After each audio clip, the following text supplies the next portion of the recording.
کیا Geneva convention کے علاوہ کوئی پیس جو ہے وہ کوئی ٹیریٹری یا پیس کوئی ایگریمنٹ سائن ہو سکتا ہے؟ جی بالکل.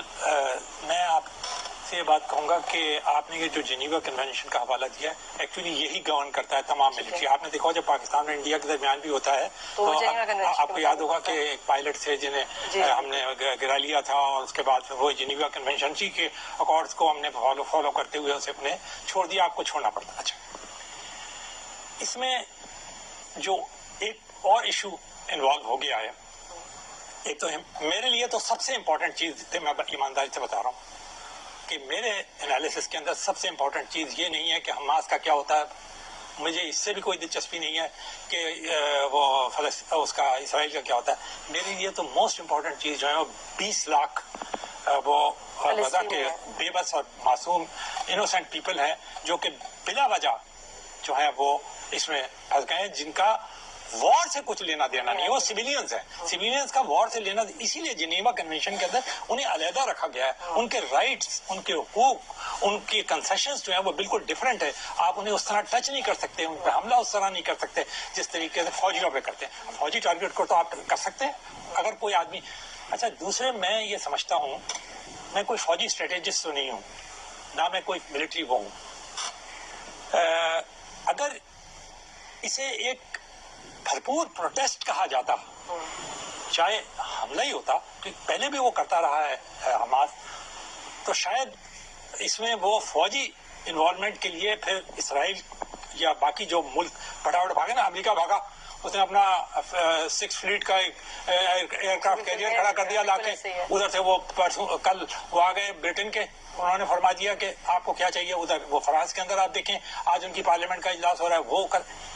یہ اس لیے ہوتا ہے کہ جیسے آپ یہ کہتے ہیں نا وار, یہ لفظ وار جو ہے ان اٹ سیلف بہت ساری چیزیں انوالو کر دیتا ہے, پہلی بات. دوسری بات جو ہے ہمارے کو یہ دیکھنا چاہیے کہ ایک تو یہ ہیومینیٹیرین امپیکٹ ہے نا. اب آپ دیکھیں بار بار ذکر کس کا ہو رہا ہے, سعودی عربیہ کا. آپ نے خود متحدہ عرب امارات کا ذکر کیا. یہ وہ تمام کنٹریز ہیں جو اسرائیل کے ساتھ آلریڈی سفارتی تعلقات قائم کر چکے ہیں. ایردوغان صاحب انہوں نے اس فوریری کے باقاعدہ اسرائیل کے وزیر اعظم کو بلا کر اپنے الیکشن سے پہلے وہاں پر دورہ کرایا, اور پھر اسرائیل کا فارن منسٹر جو تھا وہ یوکرین کے معاملے کے اندر ان کے ساتھ مل کے اس نے نیگوسیشنز کرنے کی کوشش کی ہے فار پیس. یہ بڑے طب حقائق ہیں مسلمانوں کے, مسلمان کنٹریز کے.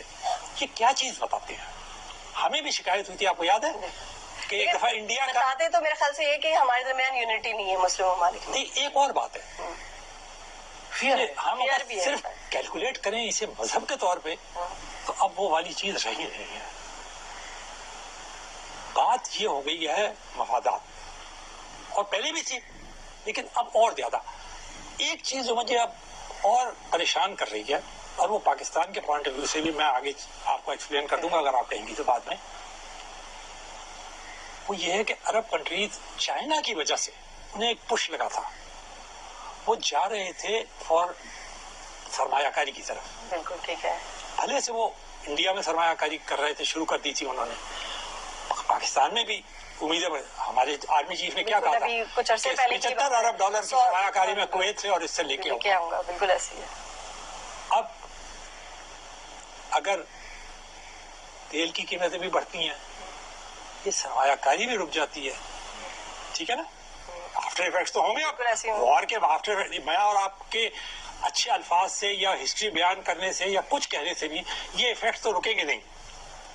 میں یہ سمجھتا ہوں کہ اس میں بڑا سگنیفیکنٹ رول جو پلے کر سکتے ہیں, اور ایران کرے گا اسے. دیکھ لیجئے گا, وجہ یہ ہے کہ ایران نے ابھی امریکہ کے ساتھ ایک معاہدہ کیا تھا ایکسچینج آف پرزنر, جس میں سے $6 بلین ساؤتھ کوریا کی طرف سے ملے تھے. ہوا ہے نا, نہیں ہوا.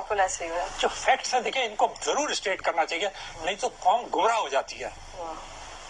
اس کا مطلب یہ کہ وہ ٹچ میں ہے امریکہ کے ساتھ, سارے ٹچ میں ہے نا. یو اے کی بات کر لیں, سعودی عرب کی بات کر لیں, ایران کی بات. اس کا مطلب یہ ہے کہ اگر یہ اس وقت بیچ میں آ جائیں, چھوڑیں کس کے تعلقات ہیں. آفٹر آل بات چیت تو جب ہی کریں گے نا آپ, جبکہ آپ کے کسی سے بات کرنے کے قابل ہوں گے.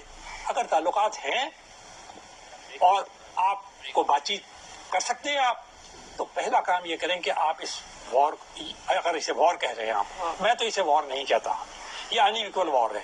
ایک کے پاس باقاعدہ فوجی ہیں, باقاعدہ ٹینک ہیں, باقاعدہ جدید ترین ہتھیار ہیں, جدید ترین ٹیکنالوجی. آپ یہ دیکھیے, میں ایک بات سسٹم ہے ان کا. اسرائیل چائنا کو اور رشیا دونوں کا اسٹریٹجک پارٹنر ہے. چوتھا سب سے بڑا سیلز کرتا ہے آرم کا رشیا کو, اور پانچواں سب سے بڑا سیلز کرتا ہے ایڈوانس ٹیکنالوجی کا چائنا کو. یہ عقیدت بالکل سامنے ہونے چاہیے لوگوں کے, ہمارے کم از کم, تاکہ وہ جب وہ فیصلہ کرنے کے لیے جائے تو وہ یہ اچھی طرح سوچ لیں. وہ ہمارے بھائی ہیں. ہم فلسطینیوں کے ساتھ, جس طرح میں جب کراچی یونیورسٹی میں پڑھتا تھا تو اتنی بڑی تعداد میں فلسطینی میرے ساتھ پڑھتے تھے, کوئی حد نہیں. پاکستان نے ہمیشہ فلسطینیوں کا ساتھ دیا ہے, قائد اعظم سے لے کر آج تک. کوئی پاکستانی ایسا نہیں ہے, کوئی حکومت ایسی نہیں ہے جس نے فلسطینیوں کا ساتھ نہ دیا ہو. بھرپور ساتھ دیتے ہیں, بڑھ کے اس سے بڑھ کر ساتھ دیا, اربوں کا ساتھ دیا. عرب اسرائیل جنگ کے اندر وہ جب ہار رہے تھے تو پاکستان میں انہیں, ان کا میڈیا پاکستان میں انہیں جتا رہا تھا. میں 67 میں خود دیکھا ہوں. آج بھی آپ دیکھیے ہمارا میڈیا فل فلیج طریقے سے ان کے ساتھ کھڑا ہے. لوگ, میں, کوئی, ہر آدمی, اس لیے وہ ہمارے بھائی ہیں. ان کے ساتھ ظلم ہوا ہے, لیکن ظلم ہوا ہے تو اس کا حل نکالنا چاہیے نا. ہمیں پہلا کام یہ کرنا چاہیے ظلم روک دی.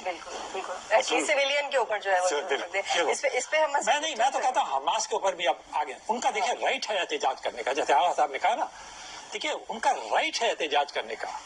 ٹھیک ہے, ان کو بھی بس ہو گیا. اگر آپ کے پاس زیادہ طاقت بھی ہے تو اس کا مطلب یہ نہیں ہے کہ آپ زیادہ طاقت کا ضرور مظاہرہ کریں. بروٹ فورس کہتے ہیں اسے.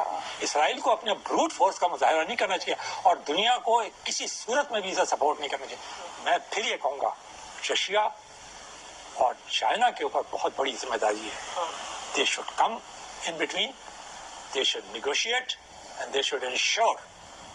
یہ کیا بات ہوئی کہ رشیا کو جب موقع ملا تھا تو سیریا کے اندر تو آ گیا تھا, اور آج جبکہ حماس جس کو روز بیان دے رہا ہے, وہ بیان دینے سے آگے بھی تو بڑھے نا. بیان دینے سے کیا ہوتا ہے؟ سارے کنٹریز بیان ہی بیان دینے سے کیا ہوتا ہے؟ عمل کیا کر رہے ہیں؟ دیکھیں نا, امریکہ کا تو وزیر خارجہ وہاں پہنچ گیا, تو رشیا کا وزیر خارجہ وہاں نہیں پہنچ سکتا تھا. حماس میں یا غزہ میں پہنچ جائے, بمباری ہو رہی تو کیا ہوا؟ اگر وہاں زخمی ہونے کا خطرہ ہے تو یہاں بھی زخمی ہونے کا خطرہ ہے, تو آپ پہنچے تو وہاں پر سولیڈیرٹی ایکسپریس